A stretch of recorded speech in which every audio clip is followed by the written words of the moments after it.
நம்ம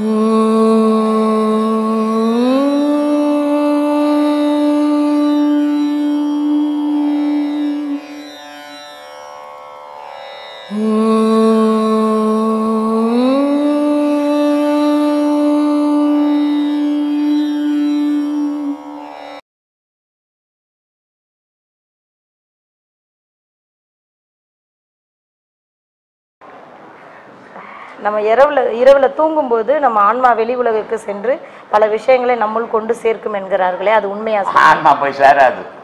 ஆன்மா வெளி உலகத்துக்கு போட்டு அது ஞானிக்கு, அஞ்ஞானிக்கு மனசு போகும். அதுதான் கனவுன்ற சொல்றாங்களா? ஞானிக்கு மட்டும்தான் மனம் இல்லாம மனம் போய் ஆன்மாவோட சேர்ந்து ஆன்மா வெளியே போய் சுத்தி வரும். இன்னைக்கு திங்கக்கிழமை, ஞாயிற்றுக்கிழமை, வெள்ளிக்கிழமைன்னு சொல்றியே, விஞ்ஞானம் வந்து இந்த உலகத்துல எவ்வளவு வருஷம் ஆச்சு? ஒரு 2000 வருஷம் இருக்குமா? இல்ல 1000 வருஷம் இருக்குமா?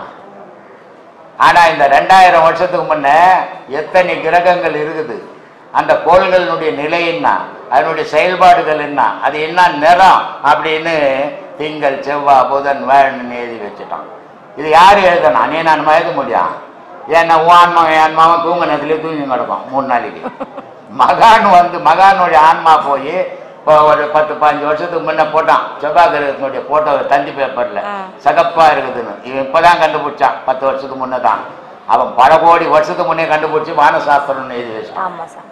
அதனால மகானுக்குள்ள விஞ்ஞானமே வராது. விஞ்ஞானம்ன்றது ஒரு கூட்டு சேர்ந்து செய்யறது, மகான் தனித்து செய்யறது.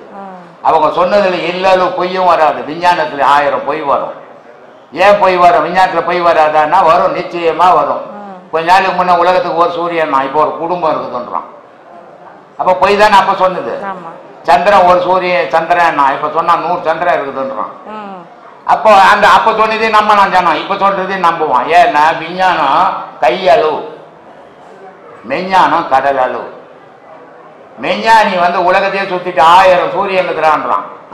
உன்னை இவனால கண்டுபிடிக்க முடியல. விஞ்ஞானம் போய் மொத்தமா கண்டுபிடிக்கும் போது உலகம் இருக்காது. இதாம்மா நடைமுறை.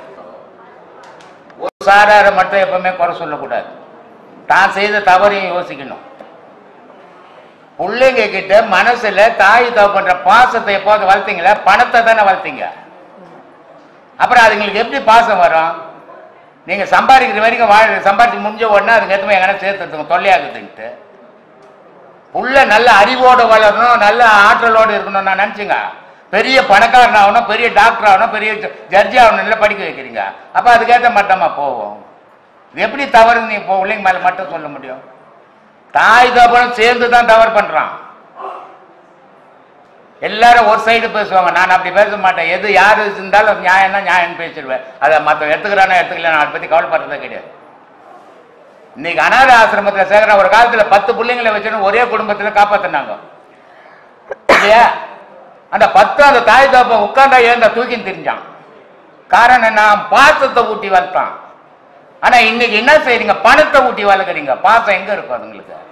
அதனால அதுங்களுக்கு தேவைப்பட்ட காலம் வரைக்கும் உங்க தயவுல வளர்ந்தது. முடிஞ்ச உடனே உங்களை எடுத்து இங்க இந்த தொந்தரவாகுது, ஹாஸ்பிட்டல் சேர்த்து அதுக்கு சுகமாகுதுங்க. இதான் நடந்துக்குது. அது சரி தப்புன்னு எப்படி சொல்ல முடியும்? ஆரம்பத்துல ஊட்டி வளர்க்கறது நம்ம தொட்டில் பழக்கம் சுடுகாடு மட்டும்னா, நீ ஆரம்பத்துல என்ன உருவாக்குனி அதான முடிவுல நிற்கும். அதுதான் இன்னைக்கு நடந்துங்குது உலகத்துல. பாசம்ன்றது யாருக்கிட்ட ஆகுது? ஒரு அம்மா வந்தாங்க என்கிட்ட, ஒரு பையன் அமெரிக்கால இருக்கிறானா, ஒரு பையன் கேட்கிறானா, அவங்களுக்கு பாடியில ஒரு வீடு இருக்குது. அவங்க என்ன கேட்குறாங்க? நான் வீடை விற்று ஆசிரமத்துக்கு கொடுத்துட்றேன், நாங்கள் இங்கே தங்கிக்கணும். நாங்கள் இங்கே யாரையுமே தங்க வைக்கிறது இல்லை. இது மற்ற ஆசிரமம் இல்லை, காலையில் வரணும் சாயந்தரம் போயிடணும். ஏன்னா எல்லா ஆசிரமம் வம்பில் மாட்டின்னு தெரியுது. நான் இது வரைக்கும் மாட்டாத இருக்கிறேன், அப்புறம் என்னைய மாட்ட வச்சிடாதீங்க, அதனால இங்கே சேர்க்கறது இல்லைம்மா. நீ டொனேஷன் கொடுக்கல, அது அப்பாற்பட்ட பிரச்சனை. ஆனால் இங்கே யாரையும் தங்க வைக்கிறது இல்லை. ஏன்னா முதியோர் காலத்தில் பிள்ளைங்க, நான் கேட்டேன் பிள்ளை இல்லையாம்மா உங்களுக்கு என்ன? பிள்ளைங்க பிள்ளையே இல்லைன்னு ஸ்டேஷனில் போய் எழுதி கொண்டு போச்சு சாமின்றான். காரணம் என்ன? அமெரிக்காவில் போகிற அளவுக்கு நீ படிக்க வச்சுன்னா பாசத்தை எங்கே வளர்த்த? பிள்ளைன்னாவே பாசம்னு அர்த்தமா? பாசத்தையே காட்டாத பணத்தையே காட்டி வளர்க்கும் போது பாசம் எங்கிருந்து வரும்? அதனால இன்னைக்கு நடந்துக்குது எல்லாம். இது சரி தப்புன்னு நம்மளால சொல்ல முடியாதுமா. அவங்கவுங்க செய்த வினைக்கு ஏற்ற மாதிரி அனுபவிக்க வேண்டியதுதான். இப்ப ஆம புகுந்த வீடு விளங்காதுன்னு சொல்றாங்களே சாமி, ஆமா, அதனுடைய விளக்கம் என்ன சாமி? அது வந்து 5 பொழுதும் இல்ல, ஒன்ன புடிச்சு வச்சுக்கோ. 5 இல்ல இருக்கு, ஒன்னா வரல வெளியே. ஒரு தலை வரும், 2 கை வரும், 2 கால் வரும். அது வீட்டு உள்ள போனோன்னா 5 உள்ள போயிடும். 5 உள்ள போனா அதுக்கு செயல் இருக்குமா? செயல் இருக்குமா? அது மாதிரி அது போன்ற வீட்டுல ஒரு பொருளும் இருக்காது, நல்லா குடிச்சவரா போயிடுமா. ஆனா இப்ப வந்து அந்த ஆமைய வந்து வீட்டு உள்ள வச்சு விற்கிறான், வியாபாரம் பண்ணிருக்கிறான். வாஸ்துபடி ஆமைய துட்டாக்கணும். அதனால இப்ப ஆமையை வைத்து கோடி சொன்னாக்குறான். அதான் சொல்றேன், அழிவு உலகம் அப்படிலாம் இருக்குமா. இது நடராஜருக்கு வந்து திருமஞ்சனம், ஆணி திருமஞ்சனம் செய்யறாங்க இல்லைங்களா, அபிஷேகம் பண்றாங்க, அதனுடைய விளக்கம். எனக்கு ஐயரை கூப்பிடுறேன் நான், கேட்டுக்கோ. ஏன்னா நான் மந்திரம் பண்றது இல்லை. சொல்லுமா. சொல்லுங்க சாமி. எனக்கு தெரியாதுமா, நான் நல்லா பண்றதே கிடையாது. எந்த சாமிக்கு எந்த மந்திரமும் சொல்ல மாட்டேன். எனக்கு மந்திரம் எல்லாம் மௌனம் தான், வேற எந்த மந்திரமும் அதுகிட்ட செல்லாது. அதெல்லாம் காத்தோட போகுது. எப்போ ஒருத்த வாய் திறந்து ஒரு பொருள் விஷயத்த சொல்றானோ அது காத்தோட கலந்துடும். ஆனா எவன் ஒருத்த மனசோட நிறுத்துறானோ அதுதான் செயலுக்கு வரும்.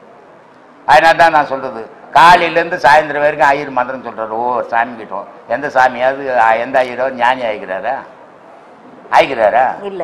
ஏன் இல்ல, மந்திரம் நம்ம காலையில 5லேருந்து இருக்கிற சாமி கிட்ட எல்லாம் போய் ஒவ்வொன்று கத்தி கிடக்குறான். அது தொழில். மந்திரம்ன்றது நீ ஒரு தொழில் செய்யற மாதிரி அவர் ஒரு தொழில் செய்யறாரு. அவர் ஞானத்தை தேடி போலாங்க, அது ஒரு வேலைக்காக அதை படிச்சுட்டு அதை சொல்லிங்கிறாரு அவர். அதனால ஞானம் வராது. ஞானம் வந்து சும்மா இருந்தாதான் சுகம் வரும். அதனால சும்மா இருக்கணும். சும்மா இருக்கணும்னா மௌனமா இருக்கணும், அதான் ஞானம். அது வரணும்னா நான் மற்றதெல்லாம் போய் கும்பிடுறது இல்லை, எந்த கோயிலையும் போய் சாமியே அப்படின்னு கும்பிடுறது இல்லை. இப்போ வந்து குழந்தை பிறக்கும் போது சிசரின்னும் நார்மல் டெலிவரி சொல்றாங்களா, யோனி மூலமா பிறக்குது குழந்தை அப்படின்னு, அதுக்கு எதுக்கு சாமி ரொம்ப அந்த ஜாதகம் அதுக்கெல்லாம் எதுக்கு சக்தி இருக்குது? ஜாதகமா பயன் தராது. இல்ல யோனி மூலம் வர்ற குழந்தைக்கு சக்தி இருக்குதுங்களா? இல்ல அந்த லகான் கோழி இருக்குது தெரியுமா? லகான் கோழி நாட்டு கோழி இருக்குது. நாட்டுக்கோழி வந்து 21 நாள் பொறுத்து தான் அது குஞ்சு பொறிச்சு வெளியே வரும். இந்த லகான் கோழி ஒரு ட்ரேல அடிக்கிட்டு ரொட்டி கடையில் பிரெட் எடுக்கும்போது பார்த்துக்கிறியா நீ?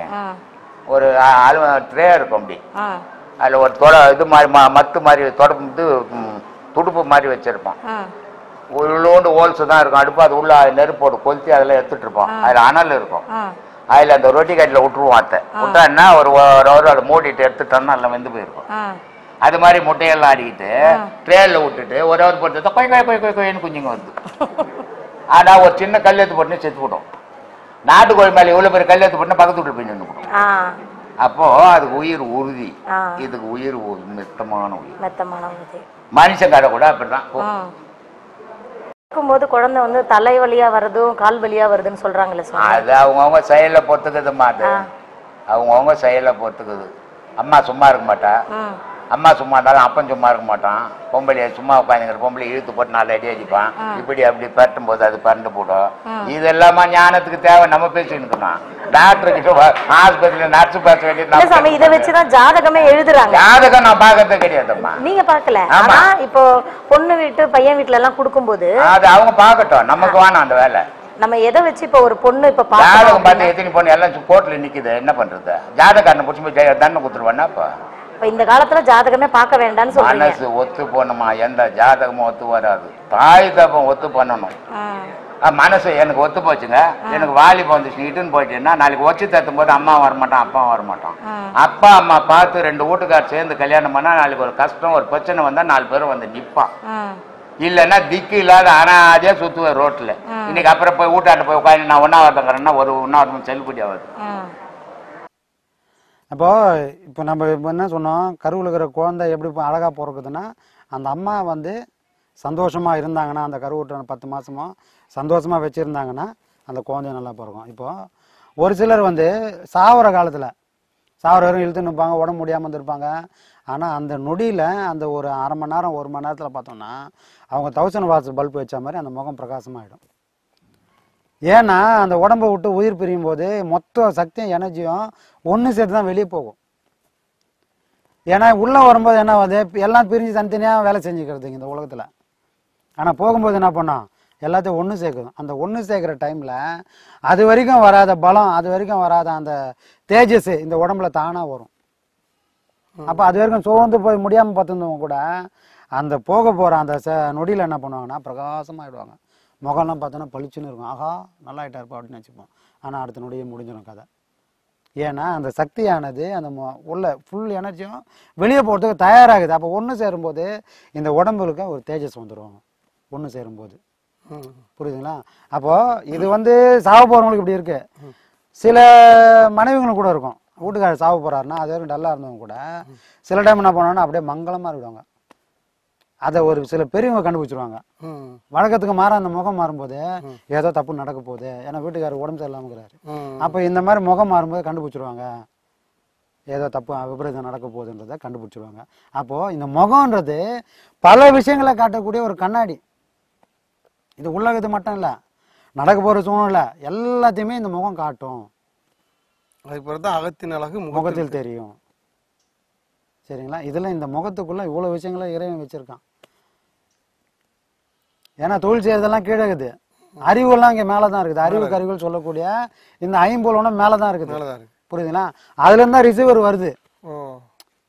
அப்போ வெளியே போகும்போது தான் அந்த வழியாக வெளியே போகும்போது இந்த முகமானது பிரைட்டாக ஆகிடும். அப்போ இயற்கையிலே சில பெண்களுக்கு நுணுக்கமாகவே சிலதை உணரக்கூடிய சக்தி இருக்குது. ஆம்பளை கூட உணர முடியாது அந்த சில உணர்வுகளை. என்னைக்கோ எப்போ இது நமக்கு தெரியாமல் நம்ம சொந்தக்கார யாராவது உடம்பு சரியில்லாமல் இருந்தால் கூட சில வீட்டில் இருக்கிற பெண்கள் வந்து அதை உணர்வாங்க. இவங்களுக்கு தெரியாது, ஆனால் என்னவோ நடக்க போகுதுப்பா, மனசெல்லாம் ஒரு மாதிரி படபடப்பாக இருக்குது, ஏதோ ஒன்று நடக்க போகிற மாதிரி இருக்குது, என்னன்னு தெரியலையே, என்னன்னு தெரிஞ்சிருக்காது.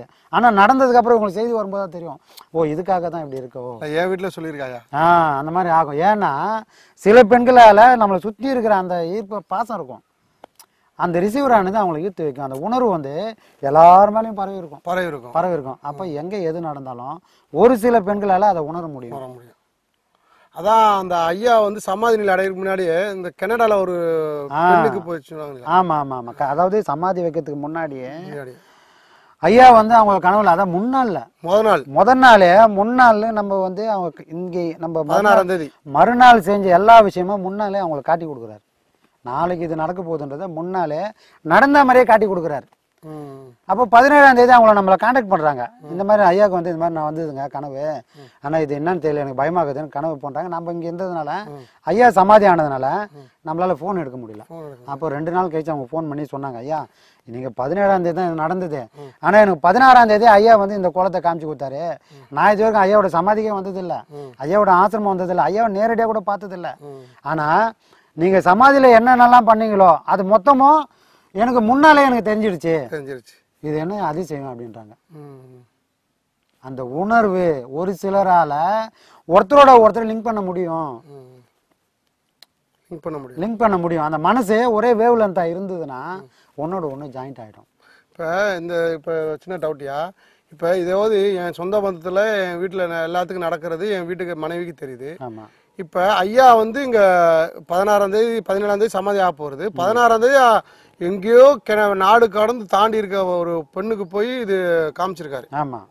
இது என்ன அந்த அந்த பெண்ணுக்கு என்ன ஒரு நிலையை காட்டுறதுக்கு சொல்லியிருக்காரு ஐயா? அதுதான் சாமி, அந்த வேவ் லென்த் அவங்களுக்கு என்னன்னா ஐயாவை வந்து ஒரு உயர்ந்த இடத்துல அவங்க வச்சிருக்காங்க. பார்க்கலாம் எல்லாம் இல்லை, ஐயாவோட ஒரு வார்த்தையும் இதை வந்து இந்த மாதிரி வார்த்தைகளை ஒரு சாதாரண மனுஷனோட வாயில வராதுன்றதை புரிஞ்சுக்கிறாங்க.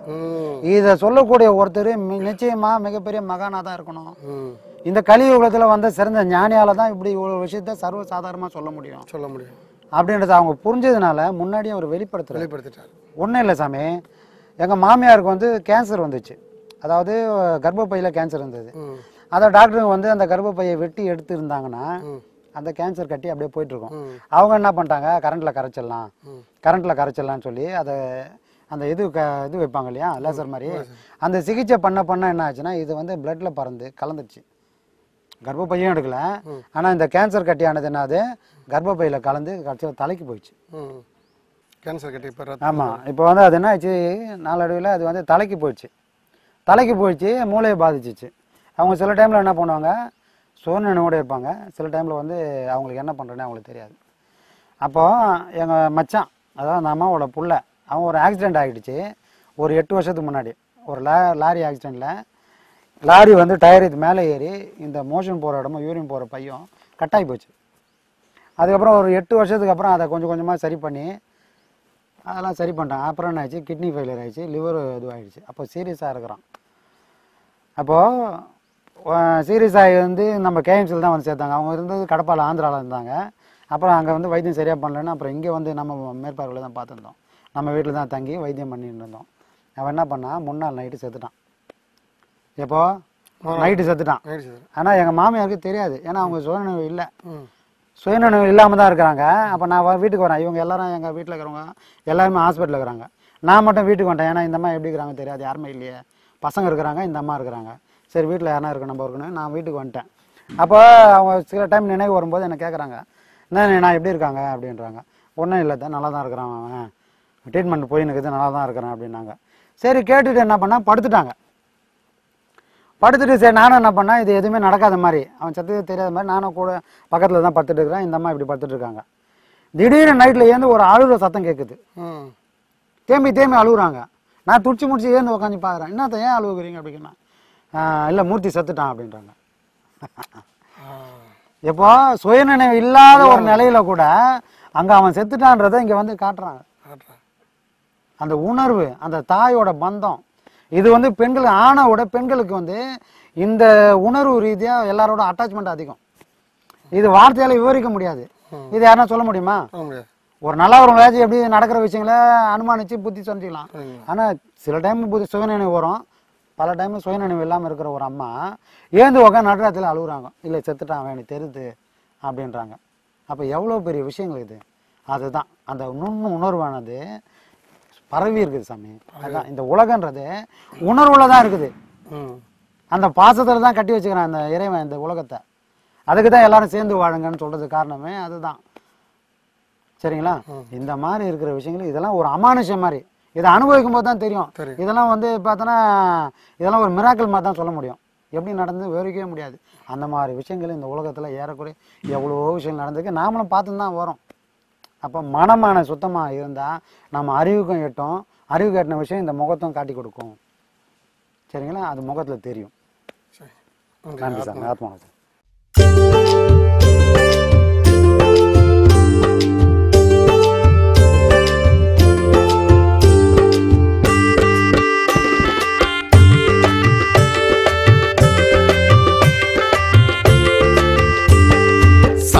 நம்ம நித்யானந்த சாமி சரணம் பாடு, சங்கடங்கள் தீர நம்ம சாமியத்தான் நாடு. சாமி நம்ம நித்யானந்த சாமி சரணம் பாடு, சங்கடங்கள் தீர நம்ம சாமியத்தான் நாடு. சண்முகனின் சந்நிதியே அவர் வசிக்கும் வீடு, சண்முகனின் சந்நிதியே அவர் வசிக்கும் வீடு. புன்னகைத்து அரவணைப்பார் சாமி பதம் நாடு. சாமி நம்ம நித்யானந்த சாமி சரணம் பாடு, சங்கடங்கள் தீர நம்ம சாமியத்தான் நாடு.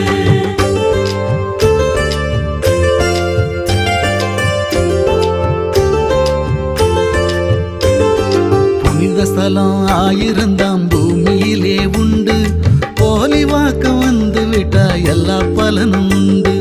புனித ஸ்தலம் ஆயிரந்தாம் பூமியிலே உண்டு, போலி வாக்கு வந்து விட்டா எல்லா பலனும் உண்டு. பிரம்மஸ்ரீயாம் நித்யானந்தர் திருமுகத்தை கண்டு, பிரம்மஸ்ரீயாம் நித்யானந்தர் திருமுகத்தை கண்டு, தரிசித்து ஆசி பெற நடப்பதெல்லாம் நன்று. சாமி நம்ம